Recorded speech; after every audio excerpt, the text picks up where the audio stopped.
Good morning, everyone, and welcome to our first Sustainable Growth Network meeting of 2026. I hope everyone is healthy and excited about the coming year. We have a really amazing lineup today for you all about the reality of local permitting, differences, challenges, and opportunities to really try to create a conversation around this, which is something that Maryland Department of Planning is creating a discussion around, and you'll hear more about that as we move forward. Just a reminder to everyone, the meeting is being recorded. There's going to be, I think, a lot of great information we want to make sure we capture, so we are recording the meeting. And I want to thank Maggie Courier, who's going to be advancing the slides and will be coming in and out throughout the next 2 hours, and who organized our session for today, and then all of our other folks online that are helping out. So with that, we're going to go ahead and go to the next slide, Maggie, on the agenda. Okay, so what we're going to do is spend about an hour with our panel. I have teed up a few questions for each of the panel members to start with, and then we'll have an exercise where folks can put questions in using a Slido, which Maggie will explain when we get to that portion. We also have our Q&A function of this call that you can just put more of a comments and information in. But when we get to the question part, we're going to do it through the Slido function, which we'll explain when we get to there. So we'll have our panel portion, and then we're going to give you an update on a couple of other permitting related activities that are going on. First, starting with the Maryland Coordinated Permitting Review Council that I chair on behalf of the governor, that he set up through executive order. More on that. We'll have an interactive session asking our audience about state and local permitting processes, getting your thoughts. We'll do that through a word cloud to sort of see where the biggest items are landing. I love technology when it works well. It's always a little more fun, interactive, when we're doing these virtual meetings. And then we want to give you just a snapshot about a couple of the bills, where we're at with what came out of last year, a couple of bills we're proposing for this year, and make sure everybody on this call is aware of those and their purpose. And then just a quick update at the end of what's coming next. And so that's a lot, over 2 hours. Hopefully I will manage everyone's time well, and we'll get into it. So with that, Maggie, if you can go to the next slide, we're going to jump into our panel portion. I see we have about 75 participants. That's about half of what I know has registered, so we might still have more coming in. So first of all, I just want to thank our panel today. We didn't give them a lot of lead time on this, but everybody jumped in, and we're happy to help on this really important topic. And I know right in the beginning of legislative session, that's not an easy thing to do. So I really do appreciate everyone's time. What we really have in front of us is, if you haven't already noticed, to the audience out there, is varying lenses, perspectives, point of views, but a deep amount of knowledge that exists within each of our panelists. And I am going to do a quick introduction of each of those. And this is really important to us because while the Maryland Coordinated Permitting Review Council that I chair is focused on permitting at the state level, you really can't fully untether that from what's going on at the local level. So this is a discovery process for us to utilize this particular session along with other activity that we're doing around outreach to really just understand, I think, the current situation a little bit more. So thank you all for being here and helping us with that. Let me go ahead and introduce everybody all at once, and then we'll start our questions. I'm going to start with Haley Lemieux first. She's the Director of Office and Policy Development at the Maryland Department of Housing and Community Development. Haley leads policy analysis for housing and the formation of development. Previously, Haley served in a variety of roles focused on place-based community development and state and local government across the country, including for the state of New Jersey and the city of San Antonio. Haley earned a master's in public affairs from the Princeton School of Public and International Affairs and a bachelor's in philosophy, politics, and economics from the University of Oxford. Very exciting to have you here with us today, Haley. Next up, Dom Butchko. Director of Intergovernmental Relations at the Maryland Association of Counties, MACo, as we all lovingly know that group. And Dom is leading county advocacy before the Maryland General Assembly. He drives legislative strategy on housing, land use, energy, environment, and infrastructure, translating, I love the idea of translating because we need a lot of that, county needs into workable statewide policy. He's known for coalition building and for turning shared priorities into real results for Maryland communities. And we appreciate the partnership that we have at Maryland Department of Planning with MACo. So thank you for being here, Dom. Next up is Lori Graf, who is the Chief Executive Officer of the Maryland Building Industry Association. Lori has been with the association since 2007. Wow, Lori, fabulous. Prior to serving as CEO, she served as the Chief Operating Officer for the association. That's a commitment. That's 20 years, Lori, my goodness. Under your leadership, the association has grown in membership and footprint. The goal of the association is to advocate for the residential construction industry. Before joining the association, Lori worked for the Democratic Legislative Campaign Committee as Director of Operations. She received her Master's of Business Administration from Johns Hopkins University and undergraduate in Business Administration from Salisbury University. Wow, great people here. So next up, Stephen Rice, who's Deputy Secretary of Commerce. Stephen leads the Division of Business Attraction and Special Projects, which plays a pivotal role in developing and executing initiatives to attract businesses to Maryland, promoting the retention and expansion of existing companies, and managing special projects that drive economic growth. Steve was previously with the City of Annapolis, where he served as the Economic Development Manager since 2019. He also worked as Director of Community Development with the American Communities Trust and spent a number of years with Howard County government as well as the Greater Baltimore Urban League. Earning his bachelor's degree from Morehouse College, Steve has a master's degrees from both Vanderbilt and University and Harvard University. Wow, what an amazing pool of talent we have here in front of us. And I'm so excited. We could spend 2 hours with just the four of you alone, I'm sure. But with that, once again, welcome to our attendees today. Quick reminder to our attendees that we are recording this session. I will do 2 rounds of questions to our panel, and then we will open it up for questions using a special tool and exercise that Maggie Courier, who's basically really the one running the show, will introduce you to when we get to that point. But we also encourage our participants to go ahead and use the Q&A function. We won't respond to questions in there, but we really want to capture your thoughts and ideas and comments and maybe links and resources that you may have. So with all of that, again, I'm going to first start out with Dom and give you an opportunity to share with us what you believe to be the misconception that you would most like to debunk about what often is a broad brush statements often made about local government permitting being the problem. You know, people always like to point a finger somewhere. And what do you think is the biggest one out there that you'd like to use this opportunity to debunk about projects moving forward? Go ahead, Dom, and feel free to introduce anything else at the beginning of that response also. Yeah, no, so Madam Secretary, first, thank you for the invitation. MACo is very thrilled to be here. And this is a great question. I think the biggest thing that we need to debunk is that folks who are doing the permitting or just kind of bureaucrats in general who are operating government itself, that they're lazy or they're not moving fast enough or that there's some evil person trying to kill projects or not do their job. These are public servants who are operating not with a lot of resources, but sometimes bare bones, depending on the jurisdiction, who have to implement multiple levels of highly complex policy and who have different stakeholders with different objectives and outcomes that they would like to see. And they have to balance all of that. And so a lot of times in development, especially in the state of Maryland, where we're a small state, but we have big goals. And a lot of the times what we're seeing, especially when it comes to housing, is those goals are now starting to conflict and we can't meet any of them instead of meeting just one of them. And so these environments are really really unique. They're really dynamic.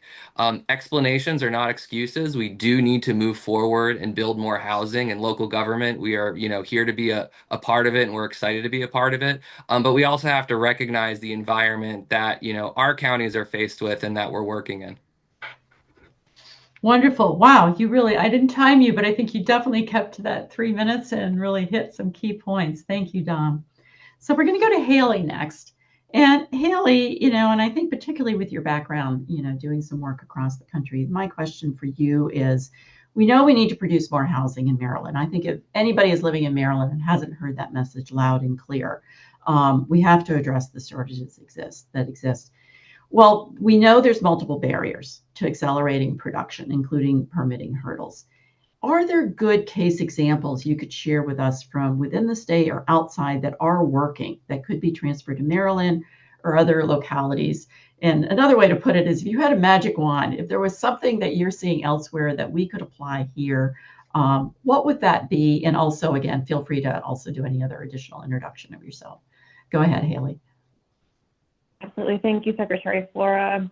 I'd say if there is a single silver lining from the spreading and deepening of the housing crisis across the country, it's that we have lots of examples of things that other places have tried and have implemented to look to for the challenges that our state continues to face. I'll cite one example that I think provides a good overview of opportunity that jurisdictions across Maryland could learn from. So the city of San Diego in California is a good example of a county that achieved really meaningful results primarily through permitting improvements. So no other regulatory changes, no other conflicting with state laws, just purely permitting changes. The Turner Center released a report on this in October, if anyone is interested in learning more. But San Diego, over the last 2 years, has doubled the number of housing permits that it's issued through these reforms. And they did 3 kind of key things that are things that the department talks about that are best practices in permitting reforms. So first, they evaluated what project by project analysis they can move, or what mandated reviews they could move from the project by project evaluation level to the general or comprehensive plan evaluation level. In California, they have a law called CEQA, the California Environmental Quality Act, that mandates a lot of environmental impact reviews. So instead of doing that or requiring that at the project level, the county did it at the community plan level, and said that if you're in compliance with these parameters, this impact analysis, then you are in compliance with the state law. So not completely analogous for Maryland, but that's something for counties and jurisdictions to consider. Where are we doing project by project evaluations when we could adopt standards for the whole neighborhood or the whole community or the whole general plan that are objective and clear, and that reduces ambiguity or discretionary decision making, or requires multiple plan redesigns with the project applicant. Second, the County of San Diego did implement objective design standards that allowed for ministerial review.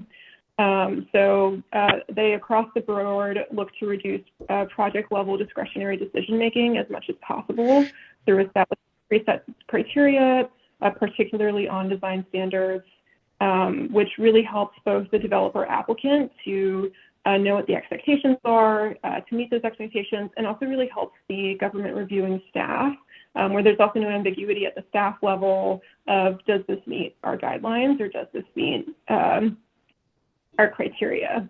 And there's less negotiation and communication back and forth when everyone's on the same page of what's expected. And third, just procedurally, they use dedicated project managers, and they facilitated, created a leadership environment where staff from all the departments were encouraged and incentivized to make decisions on accelerated timelines through a mandatory interdepartmental review meeting. So they reduced overlap and lag by increasing coordination and creating an environment where meeting quick turnaround times for applicants was a priority from a customer service perspective from the county. So those are three broad changes they made, lots of lessons learned, and yeah, really strong results for the residents of San Diego. Great, thank you, Haley. Those are really great examples, and that first one, like I used to think of that as like a portfolio approach, in terms of sort of what can we move that's easy. Part of how do we break this down? Really great examples. If anyone is able to put a link to that report in the Q&A or whatever function we're using, that would be great. Maybe Maggie, you can help with that if you have time. Okay, wonderful, great information. Let's go to Lori next. So Lori, you've been with the association for 20 years, but I know you've probably seen it evolve over time in terms of issues and what's been coming up. But if you were to sort of really just pick what you hear most often from your constituent, your members, of the largest barrier to project approval processes, what would that be? Yes, thank you so much for having me. This is a great panel. I've worked with many of them and continue to work with all of them. So I do appreciate being part of this great group. So yes, I mean, every county is different. Every jurisdiction is different. Everybody operates a little bit differently. And our process, you have to go through the counties and the state, and there's a lot of different barriers. But the one thing, if I had to poll my members, that they consistently say is the timing. It's not the fees, it's not all the other stuff. It's how long it takes. And I think it would shock people, quite honestly, how long it can take to get a permit. And it's, some of it has to do with, sequential review or resubmittals or inconsistent interpretations. There's lots of reasons why it just takes a very long time to get through the permitting process, no matter where you are in the state. If people haven't read the comptroller's report on housing, it's excellent. There's a Cliff Note version as well if you don't want to read the 70 pages. But it really does talk about the timing, and they use the analogy of the Smith Island cake. In some cases, you have to go through 20 agencies to get a permit. The time is just a huge barrier. And in so many cases, there's things that we could do that are easy, low-hanging fruit that could certainly make things a little bit less challenging. Great. Thank you, Lori. Yeah, I think it's this uncertainty, and it's just all over the place. It is. So we're all here to discover, learn, figure out how do we address these things. So thank you for that. Next up is Steve. And Steve, we've mentioned housing a little bit, but you're focused on a lot of the commercial and the business. And, we know that these things are interconnected. We can't attract workers, we can't attract business if we can't house them. But from your vantage point of working with business and industry and projects, we are focused on this notion, it's a reality of becoming more economic competitive. What do you feel are the largest concerns regarding permit and approvals that you're hearing from developers and businesses concerning Maryland as a location? And how are we doing in terms of competing with our state, other adjoining states? Steve. So first of all, thank you for the invitation and the opportunity to participate and provide some perspective from the Department of Commerce. What we sometimes hear from developers who are running into issues and who give us feedback, they speak to the unpredictability of the permitting process at times, some of the requirements that from their perspective, are either too many or overly burdensome. And also, we do sometimes hear about the pace or the slowness of the process. And how long it takes to get the necessary approvals. From the perspective of a developer, time really is money. So, when things are held up, of course, it does impact their bottom line. And, jurisdictions and areas just in general that have faster processes, typically are places where, it's easier to attract investment and development and potential projects. So those are some of the things that we hear from time to time. Um, there are some things that, the developers can do to help themselves. There are some things that our local jurisdictions can do to help the process. There's, looking at it from a comprehensive standpoint, I think I definitely have some recommendations and some things to share. Maybe later on in the panel, but those are some of the things that we do here. Okay, great. Thanks, Steve. Okay, well, that was our first round. And so we're going to do another round, and we'll do it in a different order. And I would encourage each of the panelists that if there's something you've heard that you want to really just pick up on, feel free to do that. But I do have questions that I'll ask each of you and invite you to sort of build on where we're headed with trying to get information forward. So I'm going to start with Lori this time. And Lori, getting back to, this has to be a partnership, local, state, and we each have a lot of work to do, clearly, to improve the overall environment right now. But from your standpoint, once again, magic wand time, silver bullet, I know there are none, but if there was a priority action that you feel the state should take to improve permitting systems and approval processes, what would that be? And if you don't have that thought, build on any of the other things that you've just heard. I'll allow for a little free form here. So go ahead, Lori. Absolutely. Yeah, I mean, listen, this is a complicated issue. I think Dominic mentioned that it's not an easy issue. If we had an easy issue as solution, we would not be here today probably. But there just isn't. And there's a lot of intricacies to this. There's a lot of different agencies, a lot of people, a lot of things involved in it. So it's definitely not an easy solution. I think everybody realizes that we have an affordability problem, and I think Steve mentioned, time is money. If we can make projects go quicker, have more predictability, it makes the projects less expensive at the end of the day and easier to attract new investment and those types of things. So I would say regulatory certainty. We're a late vesting state in Maryland, and we really need to have a lot more predictability in the process and a lot more predictability in the project. So when you get someone to come and invest in a project, you know what you're going to get, and you know what the outcome's going to be, and you know the timing, and you have a lot more certainty about where things are going. That will help a lot towards getting more investment, getting more housing online, and making things more affordable at the end of the day. Great. Thanks, Lori. And later on in today's session for the attendees out there, I am going to share a little bit about some of what we are learning both at the state and local level to hopefully leave you all with optimism before we're done in the 2 hours that we are trying to take some action here. So thank you, Lori. I'm going to go back to Haley next. And Haley, I see we had a guest appearance there walking across the screen. Always love those furry friends. So Haley, there's aspects of permitting that should not be delegated from the state to local authority. There are opportunities for utilizing AI. There's all these different possibilities out there. What do we delegate? What do we don't? What are the conditions of delegation? Are there things, I think you mentioned with the San Diego example of maybe some of that could even be AI. I'm kind of all over the place here, Haley, but I'm really kind of encourage you to pick up on some of that. And I know right now DHCD is proposing legislation in this session that may help address some of the issues that we've been hearing already here today by removing some permitting barriers to accelerate housing.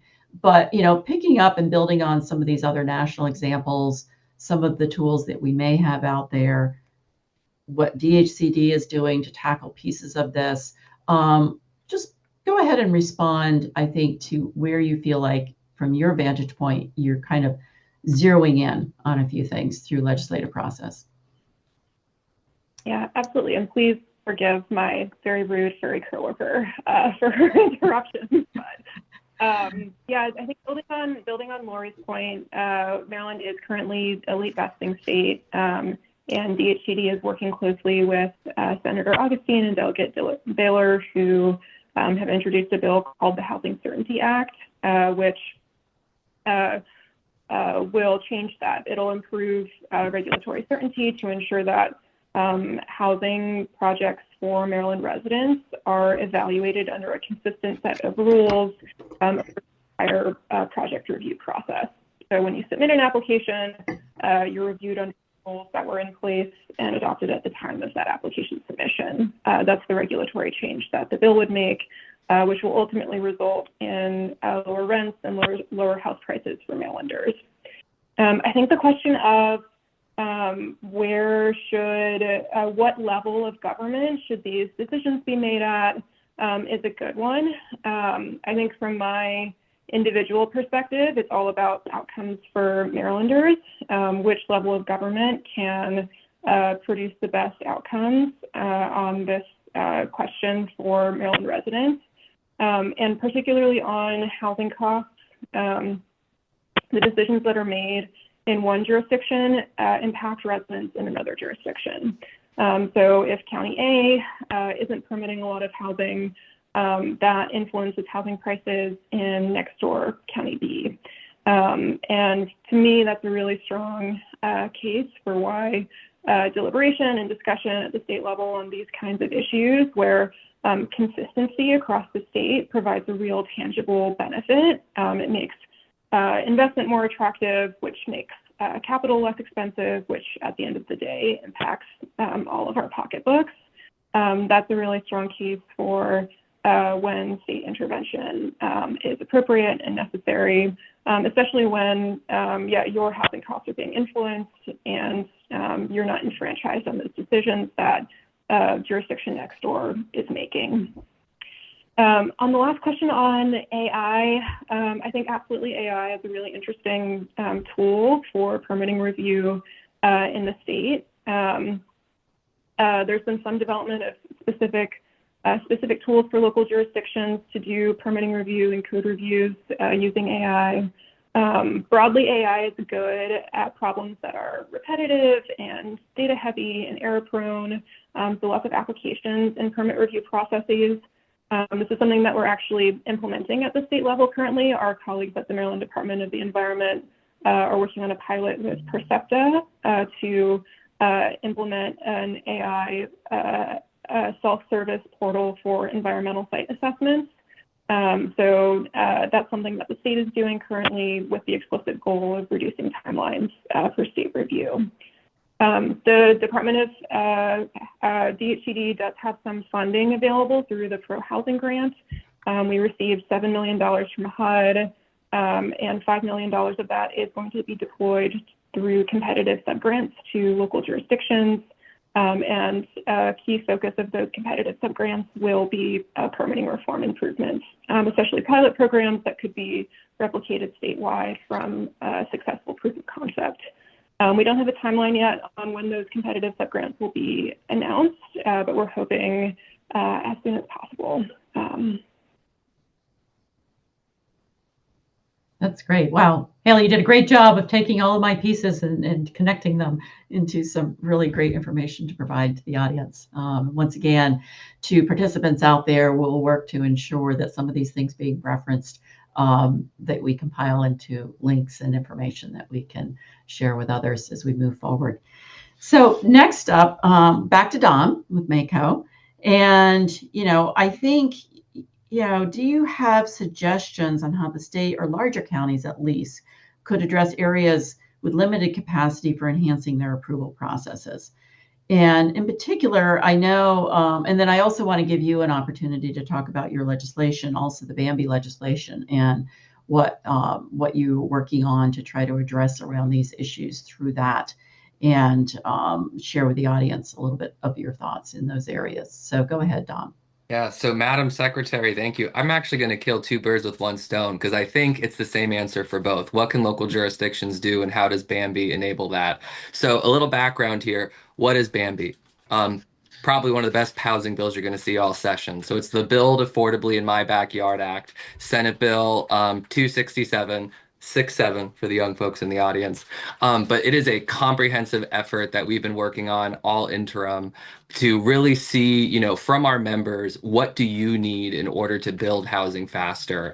2024 was undoubtedly the session of housing. 2025, we came really close, and there was a big focus on housing. And coming out of that, the General Assembly was crystal clear that they wanted local governments at the table with solutions. And so over the interim, Bambi is really the results of that effort to come up with what those solutions are. And so some big kind of issues that were highlighted before, how can we move faster? So a number of provisions in Bambi actually enable local jurisdictions to do that. So authorization that if you have a shortage of affordable housing, you can do administrative review for processes. A lot of the public input moving slow is state mandated. And so we're taking the shackles off of local jurisdictions to move faster. Additionally, requiring jurisdictions to come up with guidelines and a format to do pre-approved designs so that if you're building an affordable housing project, when your application comes in, there's a set of standards that you have to say, if you're within this range, we can move faster.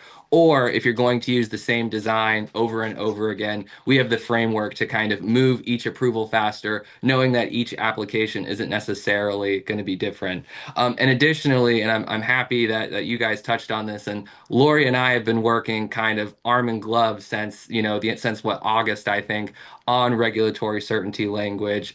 We recognize that the Delegate Baylor, Senator Augustine bill, I am very confident based on the groundwork that Lori and I and that MACo and MBIA laid that we are going to have a beautiful compromise there. I think everybody agrees. The rules should be fair. When an application comes in, it should be evaluated at the rules set before the application came in. We're not quite there yet, but I'm incredibly optimistic. All of this is about making sure that we are enabling jurisdictions to move fast when the state is telling them to move fast. One thing I do want to touch on, though, is, and I think Stephen kind of touched on this beautifully, sometimes these processes are slow, and we need to do a better job of local jurisdictions, evaluating where we can do better. But the other side of that coin is the state needs to do better as well. And a perfect example is there was a project, I think it was just last year or the year before, in Prince George's County to go into a TOD, a transit-oriented development, and they had to go through 7 separate MDOT reviews with 7 different agencies within MDOT just on the transit side. That's not the environmental side, that's not the infrastructure side, that's just on transit, just on one state agency.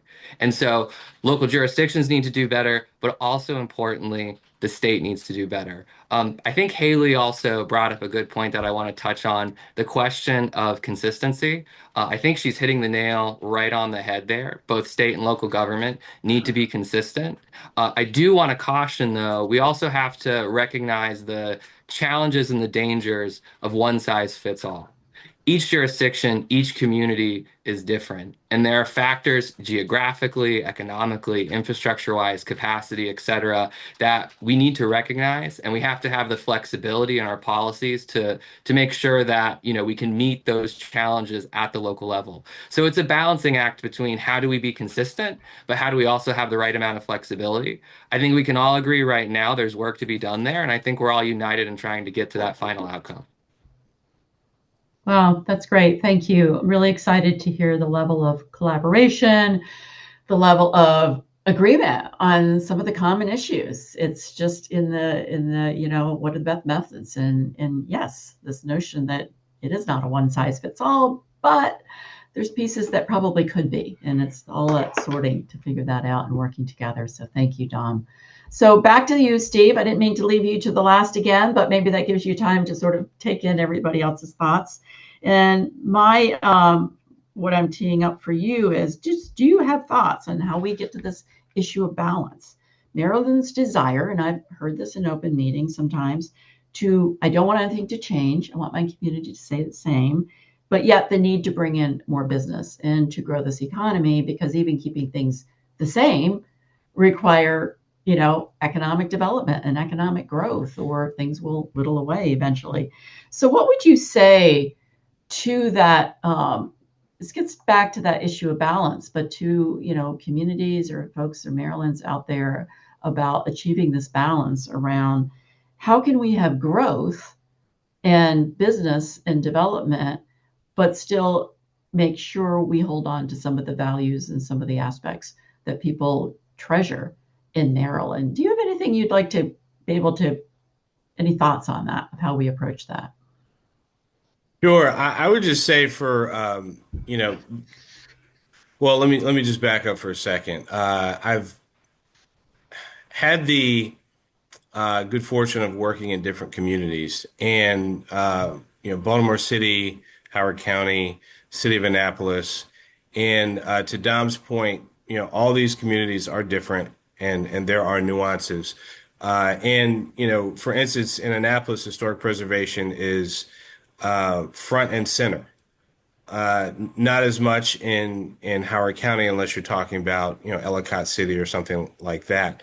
So, but to answer your question, and what would I say to those who are, I would say, not to put words in your mouth, but anathema to change.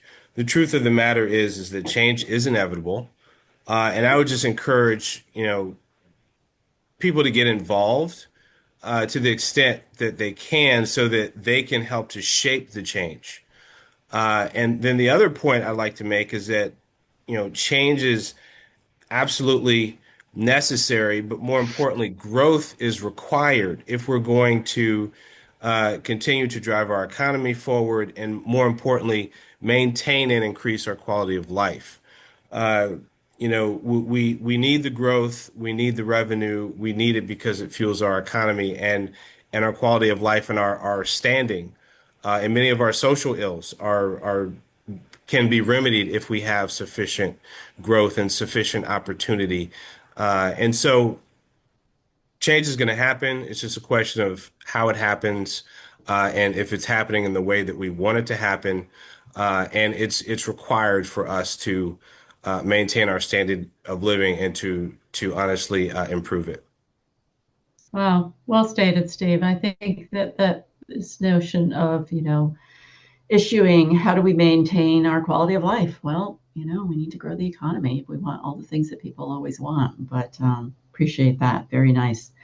Okay, I think we got some good conversation stimulated here. I think we've got some good information. We're going to shift it over to our attendees, which the count I'm showing is 91 at this point. And I'm going to turn it to Maggie, who's going to introduce, we're going to try a tool and an approach to how we hear about what's on people's minds out there. So Maggie, over to you to introduce that up for our panelists in the audience. Thank you, Secretary Flora. So we will be using Slido today. This is a really fun, interactive, and engaging tool. So I would ask everyone who is able, sitting at a desk, to grab this QR code with their phone, which will take them to a website where they will be able to submit questions. And then while you're there, you will see other folks' questions populate, and you will be able to upvote them on the right-hand side. So as soon as we get our first one, our slide should change over here. And then back to you, Secretary Flora, on how you would like our panelists to take these questions. Okay, thanks, Maggie. I love technology, but I always get a little nervous about it. So anyone out there that has a burning question for our panelists, use that Slido function, and we'll hope that comes up. For the panelists, what we're going to do is you're going to see these questions come up, or maybe there's none, or maybe people are asleep at their desk and they're really not out there. But as we see things come up, then I would say, take a look at them, pick one that you think might be particularly relevant to you, and I'll either call on you to respond to a particular one that you identified, or I'll pick some and assign them. We're just going to kind of do a little free form here and see how it goes. How close do the state and local governments work together? Great question. I'm going to see if we get any more in there. But I think we can, we'll get a start with this one. I'm going to start with this one, and then I'll open it up to others. But being that I do wear this honored hat of Secretary of Maryland Department of Planning, I would say in terms of the state and local governments, from the planning perspective, I believe, and maybe someone can tell me otherwise, I think we work actually really closely together. We do planner roundtables. We have regional planners. We're out there. I think what we don't do enough of is problem solving together. I think we're aware of, we're in touch. I think there's, for the most part, a very collaborative environment. but we don't ever seem to have enough time to really, other than through the work of MACo or the Builders Association or some of the association type groups, when we come together to sit down and actually do some collaborative problem solving, which usually sometimes leads up to a bill. And sometimes we can do some of that problem solving through policy. I feel like we're collaborative, we work well together, but we're not necessarily doing enough problem solving together. So that's my take on that. I'll ask if there's anyone out there that wants to add to that one before I go to some of the other ones that are starting to come in now. Anyone want to add on to that first one from the panel? Feel free to take off your mutes and just jump in if you do. I'll add to it a little bit. So I think you kind of hit the nail on the head there. We do work really well together in some ways, but there is definitely more room to kind of grow and do more of that problem solving. I think an important part of that question that isn't really asked, but's in the background is how much does the state influence the locals and vice versa? How much do the locals influence the state? At the actual project level, most of the reviews and most of the approvals are done at the local level. And so you're getting the county stamp of approval and you're going through the county office, et cetera. Sometimes you have to go through state folks too, but you're almost always interfacing with the county. But what's influencing those county decisions is a mix of state and local policy, and particularly state mandates that local jurisdictions have to implement. And so even though the state might not necessarily have a role in the approval, they have a role in setting the policy, and that's a big part of the conversation. Great, thank you. Well, let's go to, and I think, I don't know if Maggie or Mary's controlling the scroll on this, but I saw one come in about number of housing units. Can we scroll to that one, and we'll turn to Haley on that one. I think it was, how many new housing units need to be built every year to meet our affordable housing needs? Now, I'm sure somewhere in the team at DHCD, you all have thought about this, Haley, and it's not quite a straightforward question, but any thoughts on that one? Yeah, absolutely. Fortunately, DHCD just published our first housing targets report, where we set targets for how many housing units the state as a whole and each jurisdiction with land use authority needs to build statewide. So that's all housing units. The calculation that we did was how many households will we have as a state in 2030, and one housing unit for one household plus some flexibility in the market so that households can move when they need to. We found that the state needs to about double its current housing permitting rate. Currently, the state permits about 18,000 units per year on average, and we need to be at about 36,000 units per year on average just to meet projected need in 5 years. So that's a overall perspective on availability. The question of how many of those units need to be affordable to meet our needs for low-income households, truly as many as we can finance. Deed-restricted affordable housing always requires public subsidy. That's what makes the difference between the market rents and what incomes can support. It's a subsidy from the government. The state finances the vast majority of deed-restricted low-income units, especially for extremely low-income households, and we do between $3,000 to $4,000 a year with current resources. It's something that we'll continue to advocate for state investment in. It's something that local investment is key and has had really big impact on. Having as many below market rate units as we can fund is really essential to meeting the overall need. Haley, you do not disappoint. Go ahead. I'm sorry. Go ahead. To finish the thought, financing those units is less expensive when it's easier to build more broadly in the market. So anything that we do that makes market rate development faster and less expensive benefits below market rate units even more so. That's great. Thank you. Amazing. I knew you had that data. Thanks for sharing all of that. Some great metrics there. I see several coming in. Does anyone else on the panel see one that you want to just grab, or I will take one and assign it? but open to letting the panel make that decision. If you see anything you want to grab that's out there as we go through these.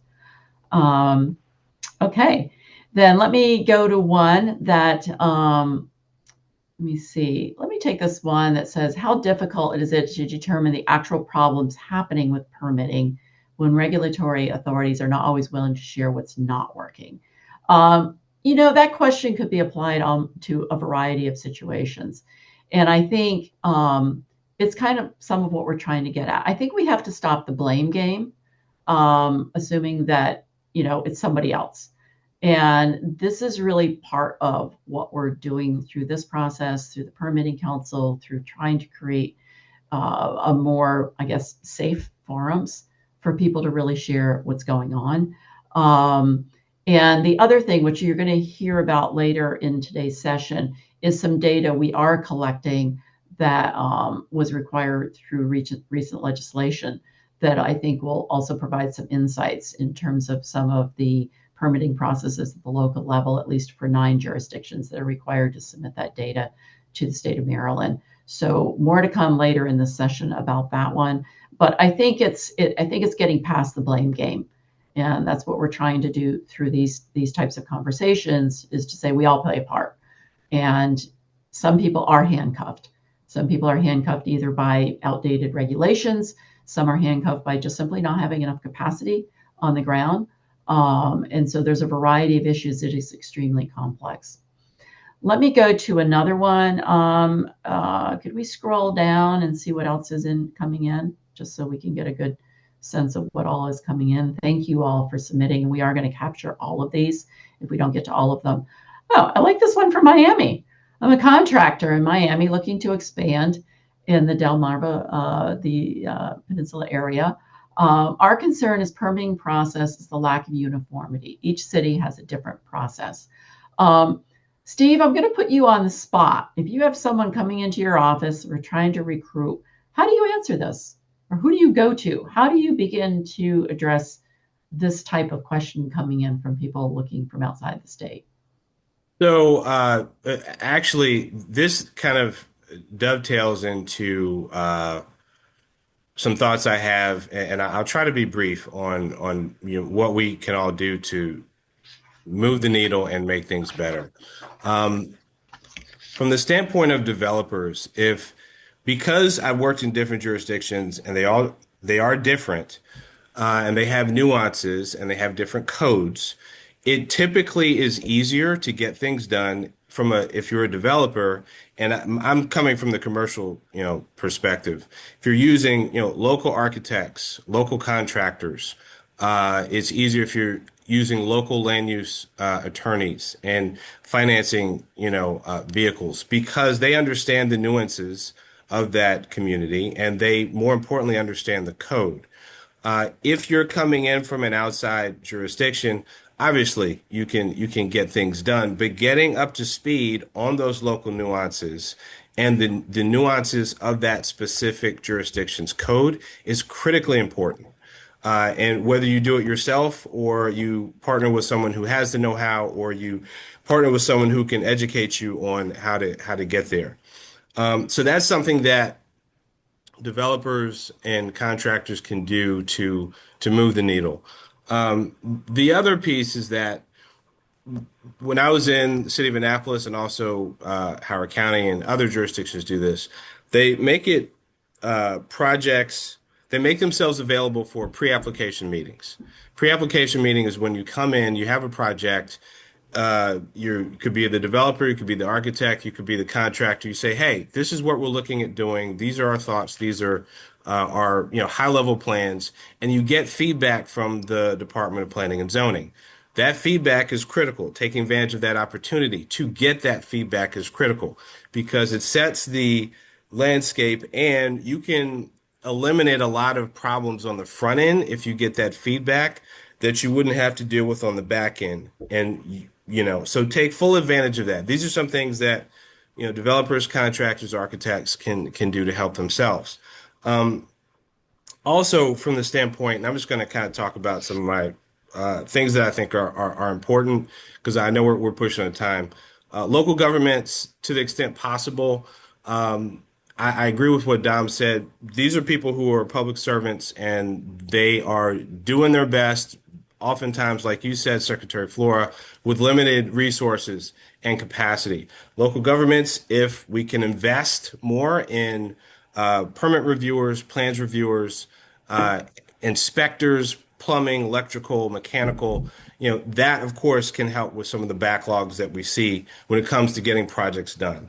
The other piece too is that from the local government side, and I've been in local government, we also have to be realistic with respect to timetables and how long it's going to take. At least we're anticipating it's going to take to get something reviewed and approved.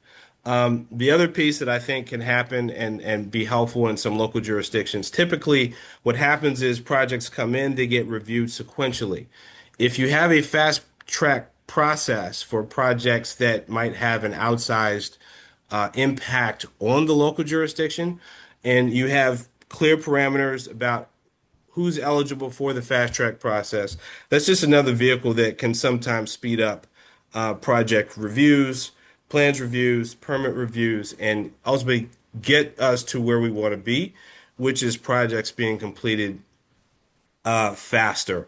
And then the other thing too is that from the local jurisdiction standpoint, a lot of local jurisdictions, and I can say this having worked in a few, have codes on the books that are, were good for a certain period of time, but are no longer helpful or necessarily relevant. So to the extent that we can all do code reviews and get rid of the regs that are just no longer necessary, that too can help the permitting process, the planning process, the review process, and project completion. But also, it's important that everyone, in the cycle of a project understands the folks in planning and zoning who are doing permit reviews, who are doing plans reviews, are the inspectors who are going out and certifying that things are done right. Their job is to enforce the code. Period. Full stop. That's their job. So if the code, is wacky or there is an alignment, that may be the case, but they're going to do their job. So developers need to understand that. Everyone kind of needs to understand their role, but there are things that we can all do to get to the point where projects get approved more quickly, permits are reviewed and approved more quickly, and ultimately things get done. Great perspective, Steve. Thank you for all of that. I'll just add one more thought on that, and then we'll go to the next one. For some of you out there, I was actually in a developer role before I took this position, and at the time with a developer from outside state, the number one thing, just try to make it easier, is that we identified a qualified local engineering firm who really knew the lay of the land. And so there's nothing, I think that's just always so valuable to identify a local member of the project team to sort of help with that landscape, because we know we're not going to solve all of this overnight. We do want to welcome and help, businesses and developers who are interested in coming to Maryland. We want to help them navigate these processes. We want to make the processes easier. At the same time, we do have great local capacity, and we need to continue to build that capacity to essentially be part of those project teams. And I think that's the fastest, easiest way sometimes, because they may have been doing it for a while. So I just want to add that. I want to go to one more. And once again, I want to tell the audience out there, we're capturing all of these. We will, at the Maryland Department of Planning, go through all of them. And to the extent that we can post any information on this, we will. But let me go to another one. And I'm going to actually start with Lori on this one. And if you guys on the scrolling side can go to the one around housing and public infrastructure. If you could scroll and find that one. There was a question about balancing, here it is. How do we balance the need for more housing and the public infrastructure needed to support it? I hear this over and over and over again. And I'm going to start with Dom on this one. and then maybe turn to Lori after that to add any additional comments on this, because this is a big one that it is. It's a real issue and it's a balancing act. But Dom, would you like to start with this one, please? You know I would. I feel like you read my mind when I saw that. I was like, I was gonna ask. So I think this is the biggest impediment to developing housing in the state of Maryland right now. It's the question of, do we have adequate infrastructure? Can we actually support this growth? And where can we support it and where can't we support it? And a lot of this comes down to not only questions of investment, but also questions of what, as a state and as a local community, do we want to prioritize or can we prioritize? And so one of the four letters that strike the fear in the heart of most developers are APFO. Adequate public facilities ordinances. And these are really protections to make sure that we have smart growth, that when we're growing, we don't overwhelm our schools, we don't overwhelm our, wastewater treatment facilities, our roads, et cetera. And I think we really have to have a holistic conversation in the state of Maryland. What are our priorities? Part of what governs that also is broader goals that don't necessarily touch infrastructure, but are environmental, but are social. And if we want to prioritize housing, does that mean we're going to have a little? Does that mean we're going to have a little less traffic? Does that mean we're going to have to invest a little less over here to invest more in infrastructure? Does that mean, and I'm not saying anybody wants to do this, but does that mean we're either going to A, pollute in the bay a little bit more because our wastewater treatment facilities are maxed out, or B, we're going to reprioritize some of the other places where we're making investments and we're going to grow more here. Queen Anne's County is probably the best example of this. In the areas where they can have it, they want to have more growth. They're one of the fastest growing counties on the Eastern Shore. Their wastewater treatment facilities are maxed out, and they're the first jurisdiction in the Chesapeake Bay watershed to get there. Um, there's no easy answers. It's a question of, are we going to prioritize this and put more investment, or are we going to say we want, less quality services? And I don't think anyone in Maryland wants to do that. And so if we are going to grow housing, which I think everyone agrees we should, it's not just a question of building the housing themselves. And some advocates say that. No, it's just a question of throwing up the units. The rest of it doesn't matter. It's also a question of the quality of life and the services that we're providing. And that's a state and local question because it's our mutual constituents. So what are state and local policymakers willing to do and prioritize, et cetera? It's probably the biggest thing in housing right now. Thank you. I think you really dug into that one very well, because it is tricky, and it's something we've got to deal with. And I think prioritization is, it's up there because everybody wants everything, and unfortunately that means nothing. So Lori, I know this is a big one for your members. Anything you'd like to add about this one and what you see from that lens of what could be done about this? Yeah, and we don't always do this, but I do agree with Dominic on this one. We need to really reevaluate our priorities. We also, when regulations or when laws are passed and put into place over the last 20 years, it's done piecemeal. And so what happened was we kind of added and added and added and added, and now we got here. So which is where they get the Smith Island cake effect analogy, is we've gone so far on so many different things, and it's really hard to change that. It really is, and it's a real challenge. So I think we need to really reevaluate things that make sense. There are certainly things that make sense. There's some things that maybe don't make sense anymore, and I'd like to look at. I know we've Secretary Flora and I have had some conversations about school capacity and looking at just how that's measured and how schools are being used and other things. I think we just need to really be creative and try to figure out the best solutions moving forward. But it is going to take reevaluating some of the things that we've done in the past and tweaking things here and there. So if Absolutely. I can build on that actually, and wow, thank God this is being recorded because Lori and I are on the same page here. I I think was gonna say, yeah, we have a record. I think one of the biggest things that we really do need to have an honest, hard conversation about is school capacity and how do we measure that and how are we going to prioritize that? For several sessions now, we're seeing bills that come in that are trying to talk about the development process and the review process and tying that to school capacity. And they're almost set up in a way to punish jurisdictions that aren't changing the demographic boundaries, the geographic boundaries that each school has. And counties aren't responsible for redistricting. Counties are responsible for making sure that we have adequate infrastructure, and school capacity is a part of that. But it's one of those unique things where one of the biggest impediments or one of the biggest areas where we need to rebalance is totally divorced from the housing conversation and from one of the biggest policy areas that it's impacting. And it's also incredibly toxic because everyone loves their neighborhood school, and who wants to be told you're now going to a different school? And so this entire kind of housing conversation, it's all going to be a lot of tough sub conversations we're going to have if we're actually going to have real meaningful solutions that move the needle. Thank you. Well said. Thank you all. I'm sorry, Haley's going to jump in here, and then we're going to do a closing round after that. So be thinking about what is it that you most want folks to hear from each of the panelists, each of you as a closing round of the panel. But go ahead, Haley.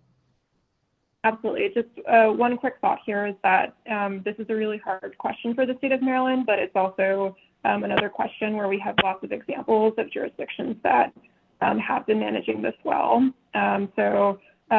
Just to give one, our near neighbors in Arlington added a lot more housing capacity, and they used that to fund bus rapid transit lines. And they've actually seen a decrease in traffic and a decrease in traffic accidents as Arlington has expanded population. So that's just one example of how building more housing can be really symbiotic with better investments in infrastructure. We've also had Maryland jurisdictions that have thought really seriously about how do we evaluate and support infrastructure while building housing, and have made modifications to their adequate public facilities ordinances. Montgomery County in 2000 changed from a development moratoria APFO to an APFO that is fee-based, so that lets projects move forward and uses that to generate revenue for their schools, and has had really positive impacts on county residents. Final thought on this, just to plug, Secretary Flora's department did an excellent study that they put out recently in partnership with the University of Maryland on adequate public facilities ordinances in the state. That's a really helpful overview on the current landscape and considerations for best practices on how jurisdictions can think about these questions. Thank you, Haley. And once again, we've been hearing a lot of different resources.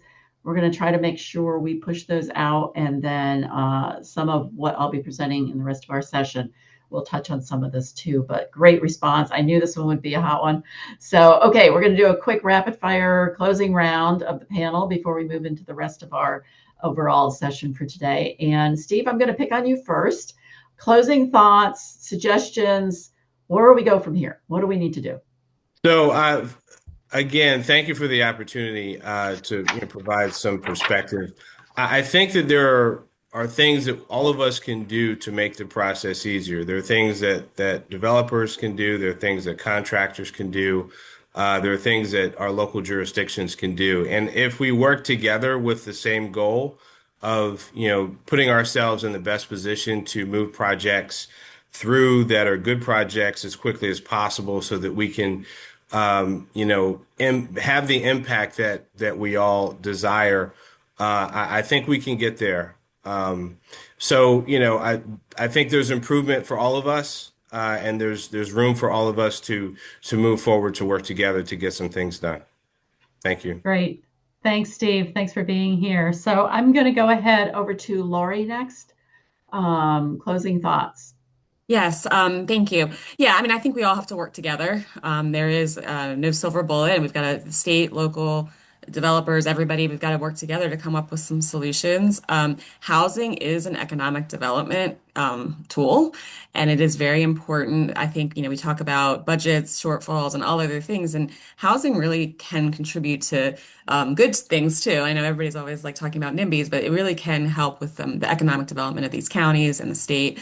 We know we're losing population, and if we can build more houses in an effective manner, we can also build our tax revenue and help them in other areas as well with schools and other things. So thank you. Great. Thanks, Lori. And thanks so much for being here. Appreciate it. Let's go to Haley next. Yeah, absolutely. I think the key takeaway is just that we all can be doing more. The state can be doing more. Our local partners can be doing more. I think it's an imperative if we care about service to our residents to find solutions to do more. And there's lots of different approaches that jurisdictions can take based on the specific barriers and the specific solutions that make sense for them. The department will have a presentation to the Education, Environment, and Energy Committee in the Senate on February 4th, more specifically outlining solutions. Looking at reducing timelines, reducing uncertainty, allowing denser development statewide, all really key interventions that we need to take.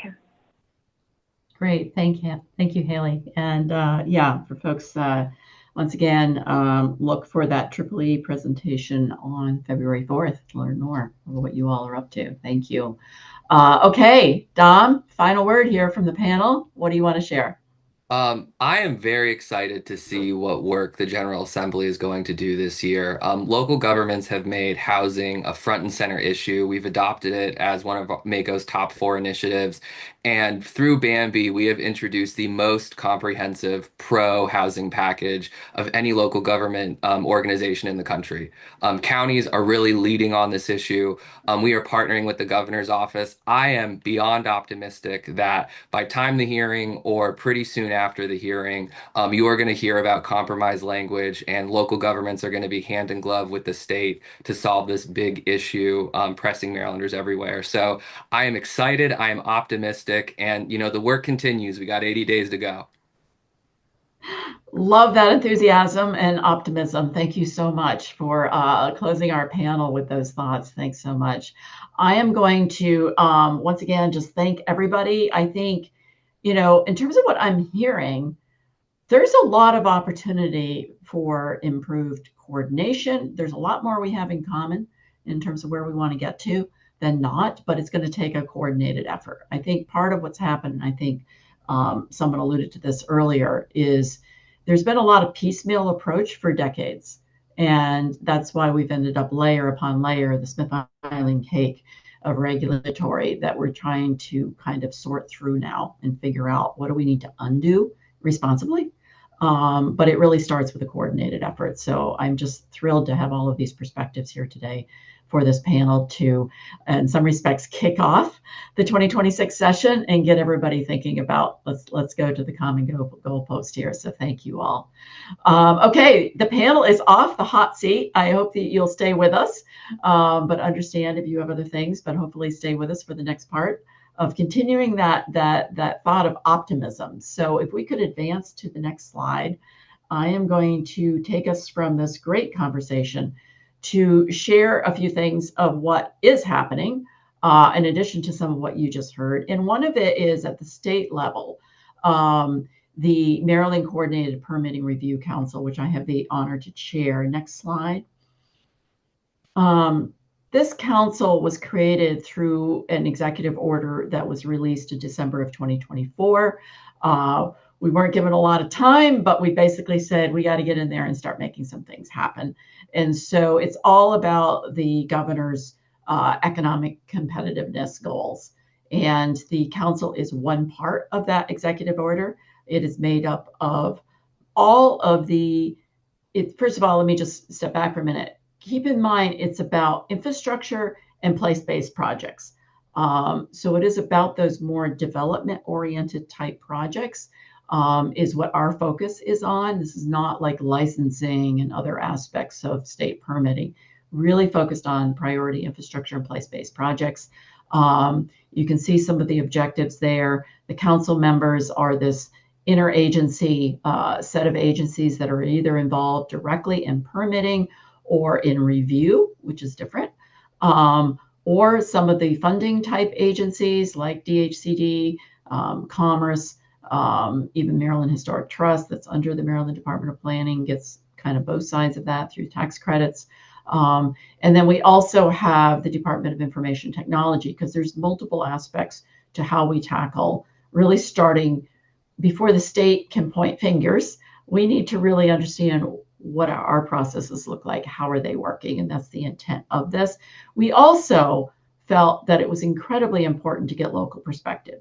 So we have 4 appointed seats, and the intent here was to have rural and urban perspective at both the municipal and the county level.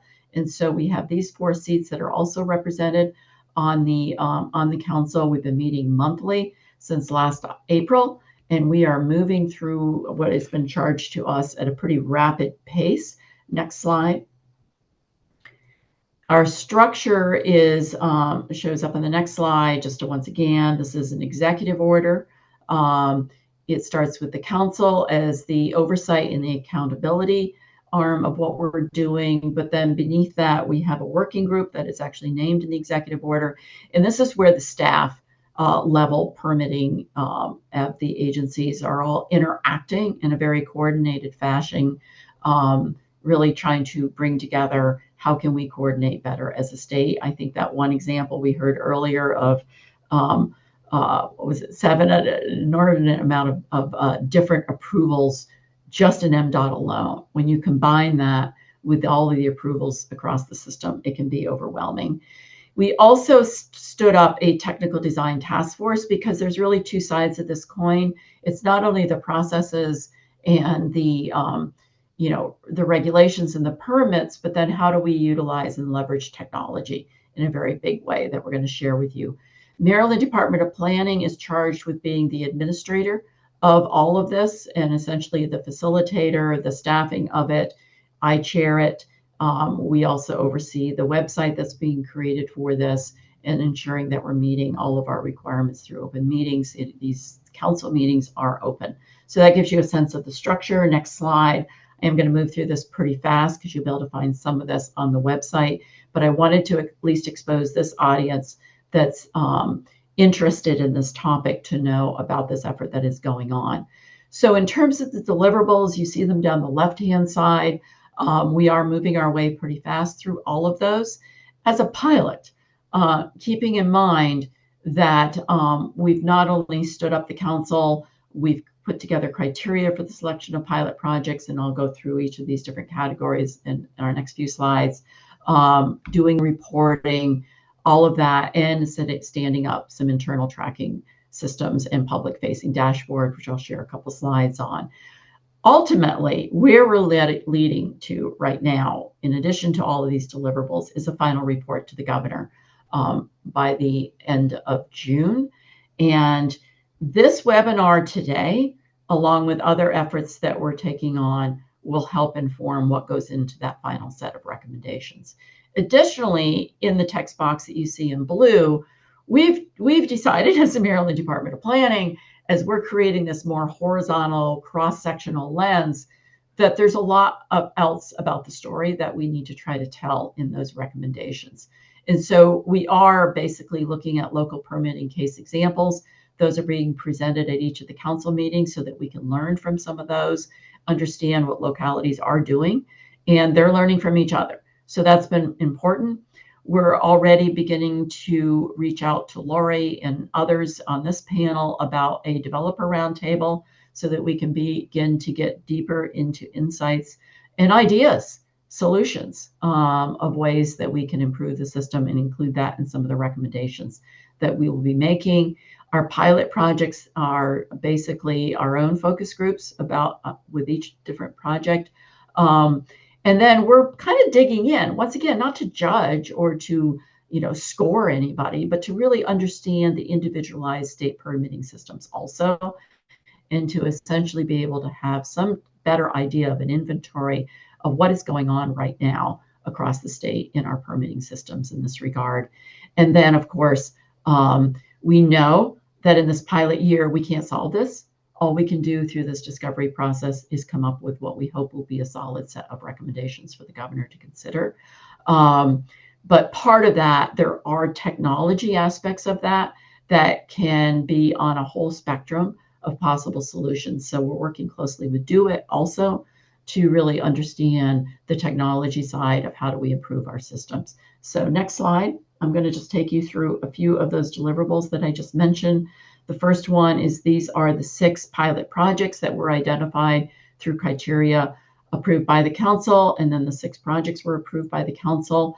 We're basically digging in with project teams on each of these projects, working collaboratively to identify and to use them as test cases. Each of the pilot projects agreed to essentially what is a memorandum of agreement that we both have responsibilities being part of a pilot of what that means. And so we're working very collaboratively, and these projects have agreed to be part of this so that we can use them to look under the hood and understand better.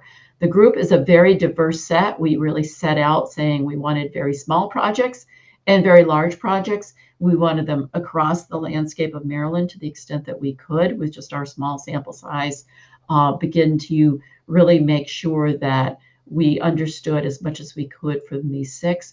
No project is the same. And so this just gives us test cases around some of what's going on the ground as projects work through permitting systems. Next slide. The other part of our work is this technology side of it. And so one of the things we've learned, and I'm just giving you all a sample lens on this. I just did a full presentation to the Environment and Transportation Committee over in the House yesterday. I'll be doing a presentation to the EEE committee on the Senate side in early February to really go into a deeper detail about a briefing specific to the council's work. But I am excited to share on the technology side, with the help of Do It, we have launched as of this week a prototype. It is simply a prototype of the possibility, as I like to think about it, and it is just for the pilot projects. You can find it basically on the Permitting Council website, but it begins to demonstrate what we're trying to get to, because what we've learned in talking to some of our neighboring states and others that are doing this is that transparency is half the battle, so to speak, because when we kind of understand better the full picture of what a project is going through and much time it's taking, it begins to sort of really give us a much better idea of what's happening. So the next slide, I think, gives you, once again, this slide has the map. So we have a map side of it where you can go to each of the projects that are in the pilot. Next slide. You can click on a particular project.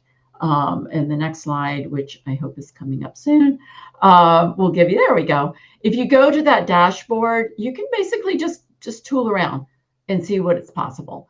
Once again, this is a prototype. We're going to continue to test it. We're going to continue to have feedback loops, but it begins to give us an idea of what it would take for us to have a better, more systematic whole systems approach. What we've learned is that at the state level, each agency is absolutely updating, improving their systems, working within their agency to try to have their permitting experience be more positive for projects as they come into their system.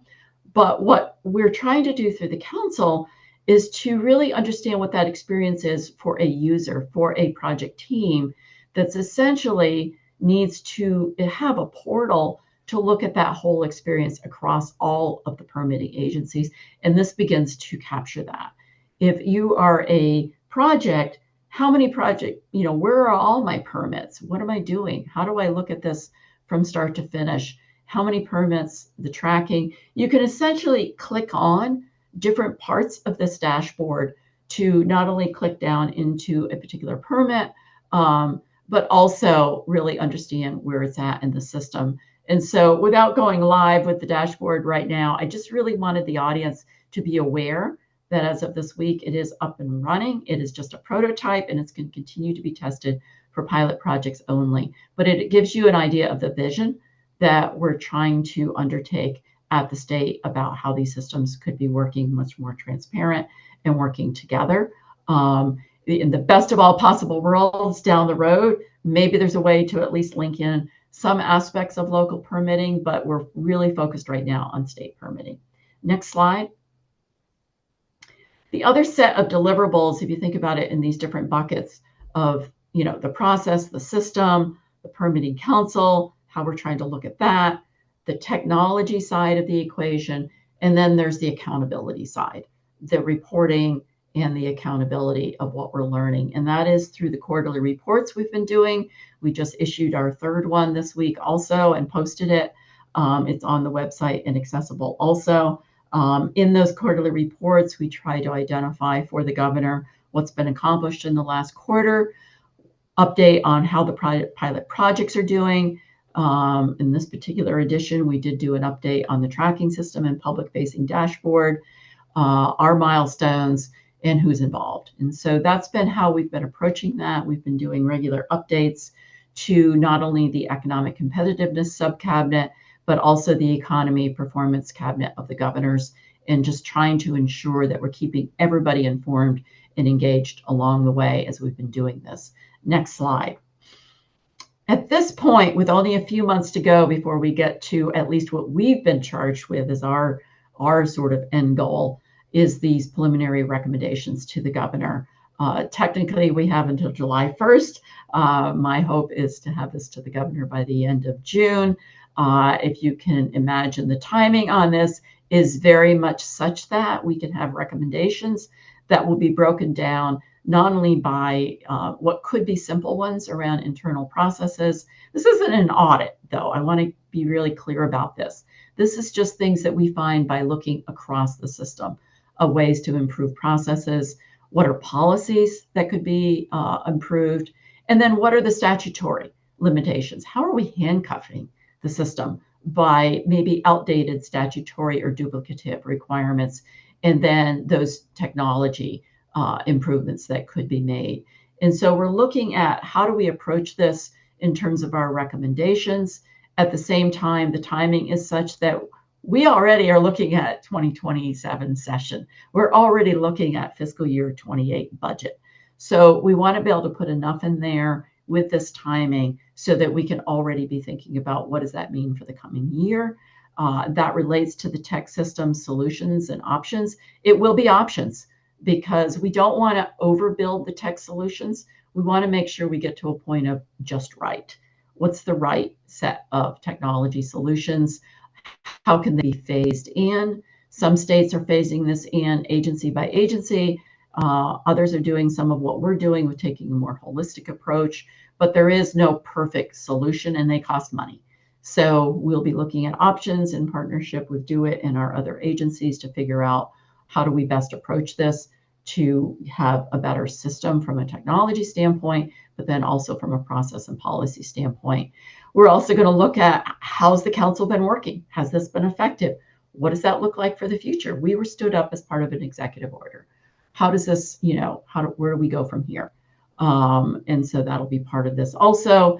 And then we want to document in all of this the project owner team experiences and the local, in terms of understanding some preliminary discovery on that, keeping in mind that we're focused for the governor on the state, but at the same time, we are collecting what we can learn in terms of what's the local situation look like.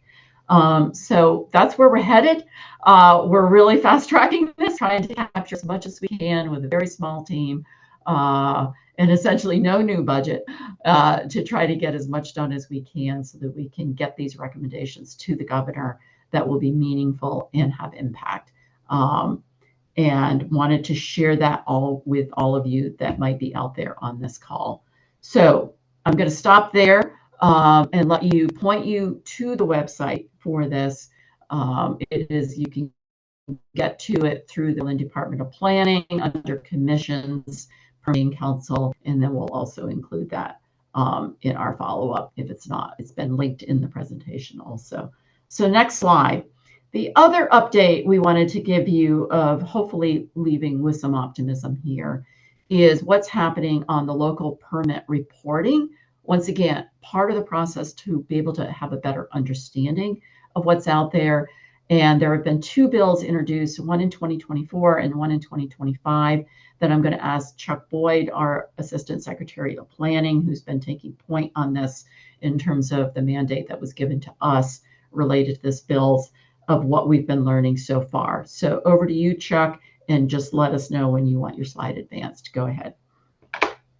Okay, thank you, Secretary Flora. And you can go to the next slide. So there are two bills that the Maryland Department of Planning has been coordinating with local governments to try to implement. The first one I just want to let people know about is HB 131 back in 2024.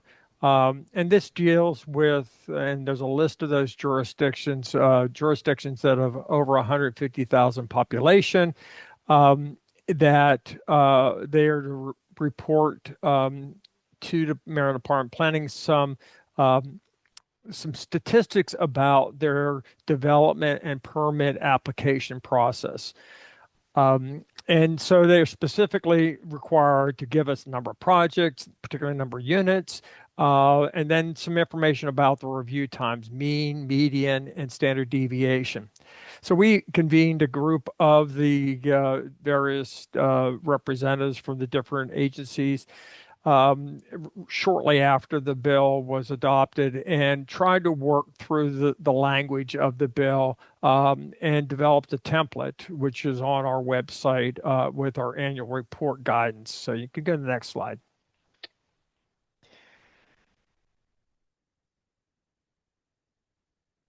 So again, this is the first year, and it's technically, became effective in October, but we were fortunate that all the jurisdictions submitted a report. Most of the jurisdictions put together a pretty complete report. The real challenge of this particular legislation is that it's got a lot of vagueness, and what's a development application is not defined. Building permits, pretty much everyone agreed what that was. So we worked through a process and came together with a template of what we thought would be the most common areas. Some jurisdictions, because they had software in place, had a lot more detailed information. So when does a project kind of get put on hold when it goes back to the applicant to revise the plan in their application before it gets finally approved? So some jurisdictions have that sophisticated software. Other jurisdictions do not. Other jurisdictions just weren't able to provide us any data at this point. So, but here's the summary of the first year's worth of reports. The next slide. And again, a caution that we had not all jurisdictions filled in or provided us data on all these particular ones. So these totals here, sometimes, again, they included something to us and other times they didn't, but we try to put together at least a snapshot of what we have. And I think this is very interesting.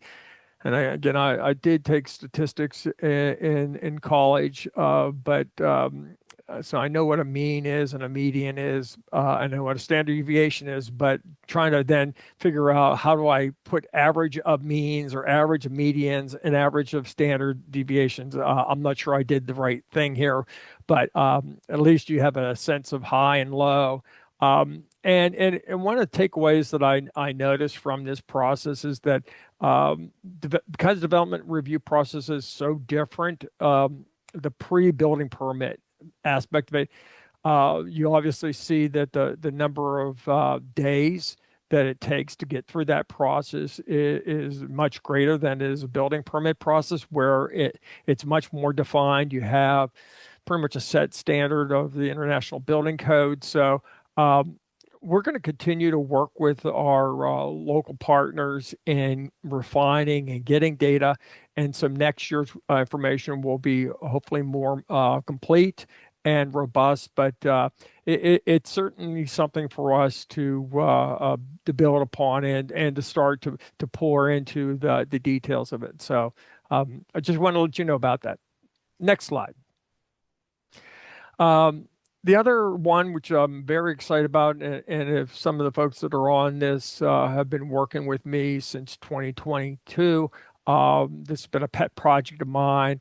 But in HB 1193 in 2025, tagging on to the provision of jurisdictions with 150,000 population, they are mandated to report to the Maryland Department of Planning at least no later than starting in January 1, 2027. However, we have been successfully working with some of these jurisdictions.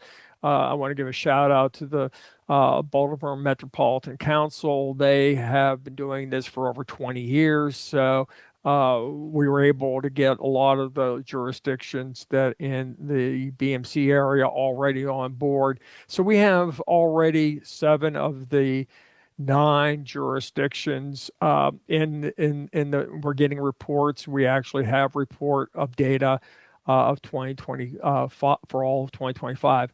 The challenge with the building permit data is not every jurisdiction collects the same information or records it, and their building application system, their software is different, and so it's a continue to be a challenge for us to then create generic reporting information. And we're in the process of validating it right now, but we're very excited about this and look forward to it.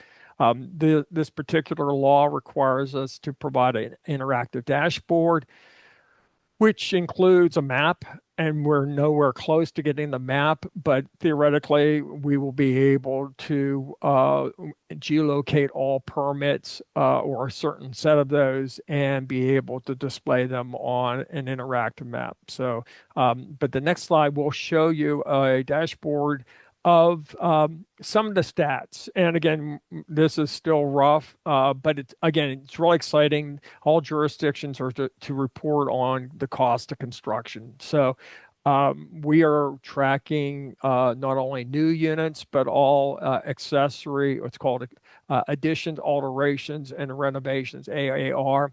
So it will be a robust data set that we look forward to working with other partners, maybe University of Maryland and others, to start to dive into further into the details.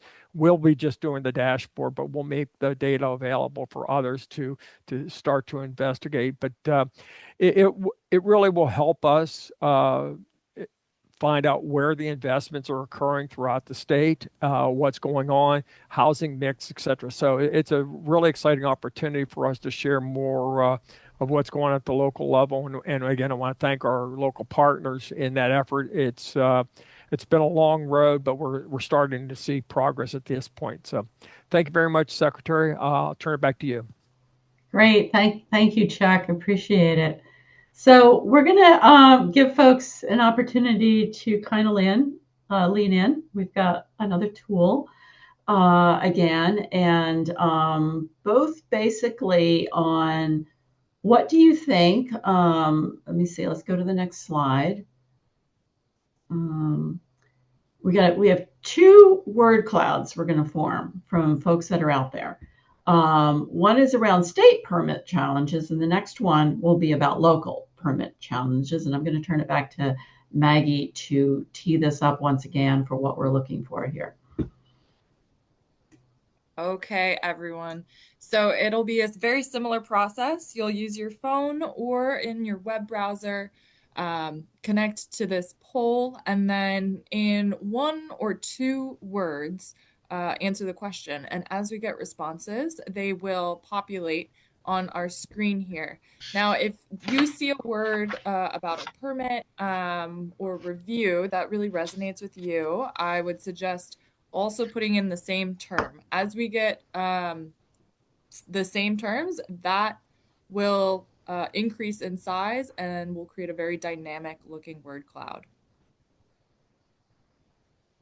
Great. I already see some things coming in here. We have about 60 participants on, so we're down a little from during the panel time frame, but we wanted to use this as a fun way of sort of seeing what is of highest importance or challenge to folks out there that are with us. It's so hard virtually because I can't see all of you. So hopefully people will lean in here. I only see 3 people so far leaning in on this, but we're hoping that this might be kind of a fun way of seeing what's on your mind. State permits that are most challenging to acquire. Anyone out there that's been trying to get permits? Give this another minute or so for you all to weigh in. SHA commercial access. Yep. Okay. Make septic harder. Okay, septic just keeps coming up, definitely, in the work of the permitting council also. Anybody else, as you're learning how to get to the Slido and add things here? Okay, permitting need due to right-of-way extensions. Okay, so things about roads and about wastewater, septic we're hearing out there. Okay. I think just to keep things moving, if you have other thoughts, feel free to put it in the Maggie, is the chat function working for everyone on the participant side? I'll have to defer to Mary if it's working on the participant side. Okay. Oh, some more are coming in here. This is good. It is currently working. Looks like we have 5 open questions. Okay, good. Thank you. Okay. Well, we wanted to just try that, see what folks were thinking. Let's go to the next slide. And we're going to ask a similar, make septic, yep, resiliency, waterway. Okay, hold on. We got a couple more coming in here. Okay. SHA urban streets. So I see SHA popping up a lot and what is probably MDE popping up a lot as it relates to the challenging areas for getting things done. Micromobility, interesting. Okay, well, thank you, everyone. I'm going to move to the next one, which is at the local. What local permits are the most challenging to garner? Any thoughts out there? Fire marshal, okay? The fire marshal is on our permitting council, so they are engaged with that. Septic perk test approvals, very good, yep. Anyone else leaning in? It's out there that's been on the side of living this. Forestry, trees, and bushes. Forestry, trees, and bushes. I'm not quite sure if I follow that one. More thoughts here. To complete streets improvements. Yep. Yes, I've experienced that one also. EDUs. These are things that I think could be updated from my experience on the other side. Good thoughts. Let's see if anybody else is leaning in. Fire and good urbanism. I know exactly what you're talking about there. Interesting. Good conversations to be had, I think, with how we update and modernize how we think about, and some of these are codes and some of them are more local permitting type issues. So great. Okay, I see it slowing down a little, so we're going to keep our session moving so we get through everything. Thank you all for contributing. I didn't see big surprises out there, but it was good to sort of see what's the foremost of you all, what you're experiencing out there, so we can add that to our data collection here. So next slide, if you would. We're just going to go into, before we, in the last stage of this session, is to just share some legislative activity that we're working on that I think does get to some of what we were hearing earlier in some of the comments, some of what we heard in the panel discussion. I think it starts to weave into this, this next segment of what we wanted to share with you today. So next slide. First of all, I really want to report, for those of you that may have been on previous Sustainable Growth Network calls, as you know, some of you out there may be aware of the fact in 2025, we were successful in getting what we call the Sustainable Growth Planning Principles adopted and signed into law. That became effective on October 1 of 2025. We had promised throughout that legislative process that we wanted to be less prescriptive inside of a statute and create more in the way of guidance, so that we can keep advancing best practices and have less, I think I heard the term earlier in the session, handcuffs in doing things, because sometimes those handcuffs become outdated and it takes a lot to get them undone. So the more we can use guidance approaches is what we've done. So we did release And you can find that on our Sustainable Growth homepage under the Maryland Department of Planning. The implementation guide, which is sort of the user manual on how to use these 8 planning principles that were approved and replaced the previous 12 vision statements inside of the Land Use Code and the Procurement Code. We now have these 8 planning principles.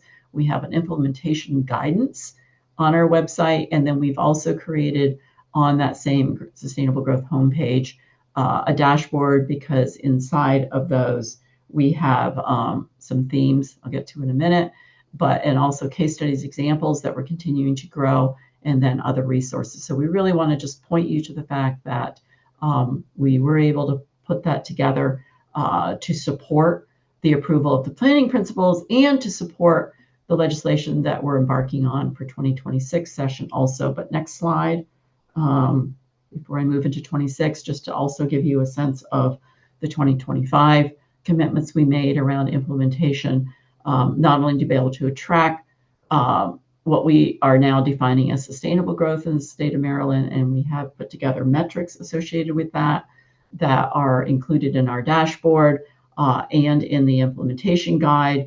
The metrics, while each of the principles are interconnected, I mean, you can't, I think as someone mentioned earlier, housing is economic development. You can't achieve economic development with also tackling housing and without tackling transportation issues. These principles are all interconnected.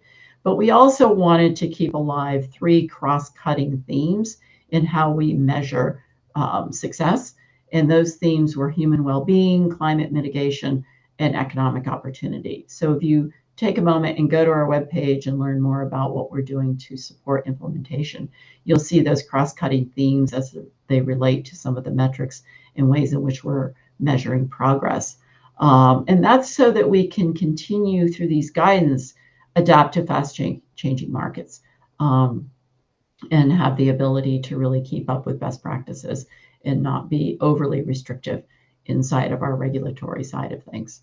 So next slide, I wanted to also share with you what we're doing in 2026, which are 2 bills that came out of, really started with conversations with planner roundtables that we did for the 2nd year in a row. And we had those last spring so that we'd have the information to inform legislation that we started crafting last summer, really, to be able to present to the General Assembly this year as part of the 2026 session. And those are 2 parts. One is as it relates to notifications. So we're introducing a bill specific to, hey, let's all just get on the same page at the beginning of the process rather than at the end of the process when it's almost too late. And so I think this also came up in some of the panel of how do we get people together earlier rather than later. And so we're just saying, let's notify us at the beginning of the process, engage early, and ensure that localities have access to the resources and the latest information at the beginning of their process rather than towards the end. So there's 2 key amendments to current land use code here, which is that requires local planning commissions to simply notify us at the beginning. And it requires MDP to engage in a consultation along with other appropriate state agencies to develop and maintain guidance materials. So that was pretty simple, pretty straightforward, made sense to everybody to just change how these processes unfold to make it easier for everyone. The next piece is what we call our bill around element alterations. And I have already presented as of this week to the EEE on the Senate side committee about this element alterations. The most important thing I think we want to get across is that it's complex to be essentially rethinking years of practice in terms of our land use code around comprehensive planning. It would have been too much to try to do an overhaul in one session. So we're taking a 2-part approach. If it has to ultimately be 3 parts, it'll be 3 parts. But we wanted to make the first step in this because we felt it was imperative that we crosswalk the newly approved principles with the elements of the comp plan. So the first step we're taking this year, this session, are might look messy on the surface if you read these bills and the amendments, but I really want to assure folks that we're on a journey here, and this is the first step of that journey to get some alignment in place. So the purpose, first and foremost, continues to be to clarify and simplify alignment and align with the planning principles that have been adopted. We want to ultimately get to a point where we can be more efficient and enhance our guidance materials by having one unifying framework in terms of that can then be more adaptable at the local level in terms of that framework. We also want to, as part of this bill, expand data sharing with localities and to include other agencies that they be involved in that data sharing so that we ensure that the data that's out there and available, that there's access to it at the beginning of those comprehensive planning processes. And then we've also removed some duplicative sections of the code. That's it at a high level. The next slide talks specifically about some of the amendments that you'll find very hard to get through simply because how code is written, and the fact that there are certain requirements for charter versus non-charter in code counties or code jurisdictions. And so that makes it look like it's duplicative because the same thing with the differentiation of what the responsibilities are repeated in the code. And so right now we're bringing over the crosswalk of the principles, and we're essentially tucking what are current elements underneath in terms of organizing the code around these planning principles, but keeping most all of the current elements there. They're just reorganized under the principles, and I'll share a graphic that helps illustrate that in a minute. It identifies the state plans that need to be considered during the comprehensive planning process. We think by identifying those plans, we can also in the future reduce duplication and then ensure that we're referencing the most up-to-date of what's out there simply by referencing the plan itself. It requires all counties and municipalities to implement the same elements and sub-elements, excluding the municipal growth one, which is of course only relevant to municipalities, and removes one of the current elements in its entirety, which is areas of critical concern, which hasn't been used in decades, if ever, and it's outdated, and actually the intent of it are elsewhere in the code. Next slide. Just to give you a visual of that difference between charter counties and non-charter counties and municipalities, there are elements that are different with more actually on the non-charter. We just want to level that out through this unifying framework of the principles, but also just create more consistency, unification. MACo at this point has basically signed on with a few amendments that we've accepted and see the value in where we're trying to go with these updates to the comprehensive planning aspects of the land use code. We're just not going to get there overnight. We're not going to get through it all in this session. We'll be doing more down the road, and we just want to be honest and upfront about that. The next slide, just for those that don't know who this represents in terms of this differentiation between charter or code and non-charter, you can see through this graphic those different ones if you're not readily familiar with those. Next slide. The next slide is really the most important one, which I think will help if there's any confusion out there of what we're trying to do through this new organizing of what's in the code. And then we'll go back and look at the individual elements another session after we go through a collaborative process in the coming year.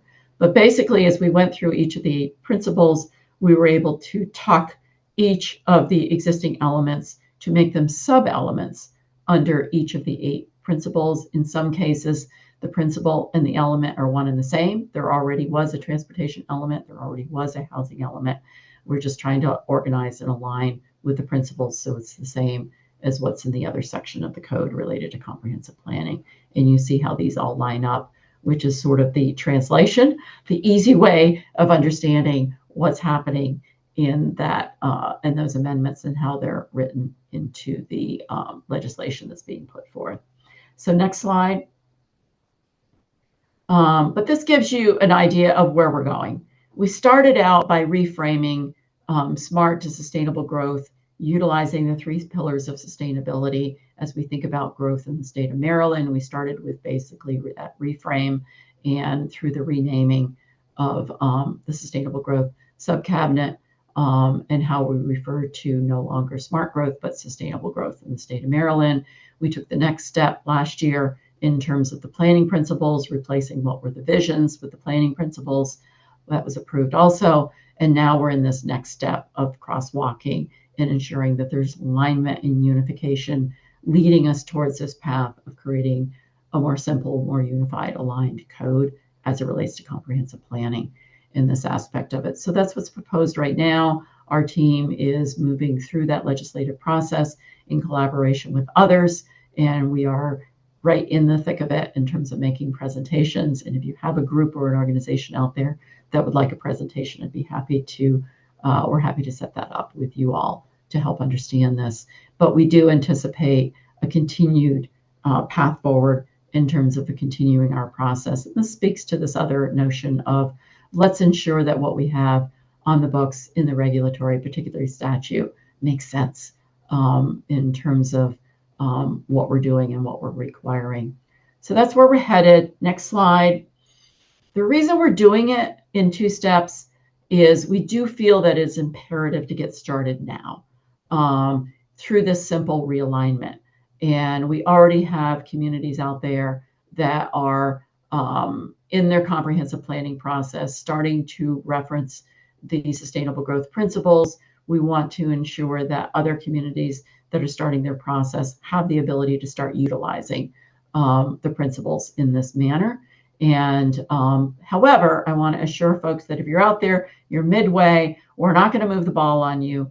You know, if you're already well into it, and this is one of the things MACo has requested that we're very clear about, that you're grandfathered using the system that's there now. We're just starting this transition over time. You don't have to go back if you've already adopted. This is all relevant to moving forward as new plans are basically being reviewed and updated toward the future. Next slide. Okay, we're doing pretty much right on target in terms of timing. We want to just share with you with what's coming next in terms of things to look for, where to find things. Maggie, do you want to touch on this slide before I do a final closeout? Sure. Thank you, Secretary Flora. So I would just like to direct everyone to our new Sustainable Growth homepage, where you can find not only the implementation guide, but you can get updates about our upcoming webinars and other work we have related to sustainable growth as our new guiding framework in Maryland. And I just want to put a reminder out for everyone who's on this call today that we will be having our next quarterly meeting in May. We haven't locked down a date yet, but I will make sure that everyone who's participated and joined us today will be on that first round of invites for that next meeting. And if you have any other questions about anything you heard today, or would like to learn more about what we are doing at MDP in regards to permitting at state and local levels and sustainable growth, feel free to email me anytime. Thanks, Maggie, and thanks so much for coordinating and organizing this. To our, looks like 54 participants still out there. Thank you for joining with us today and staying with us. I hope this was informational. We actually had about 180 participants sign up. So our, where we started last year with more of a, open forum discussion, we are shifting this year. We are going to use these tools. We're going to be to try to get engagement as best as we can throughout the forum and the network in terms of how we organize these. We'll also be sure to follow up and provide information to folks that are on the call that had questions or contributed to those questions for the discussion panel. Bear with us. We're looking at different ways of using technology and outreach so that we can sort of keep that information and that coordination flowing with you all. But you have Maggie's email here. So if you do have questions or follow-up or thoughts or ideas, Maggie is opening herself up to be collecting those. And we're going to keep doing our best to keep the communication flows going.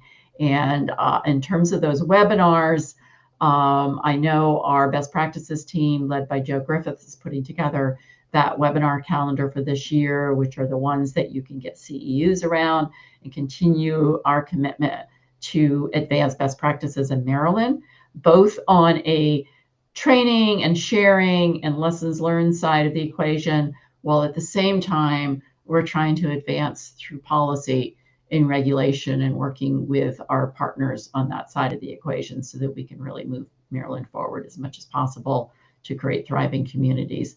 So once again, thank you. I look forward to continuing to engage with everyone and appreciate the time you took here today. And thank you to the team and everyone else that was part of this. So have a great day. Stay safe.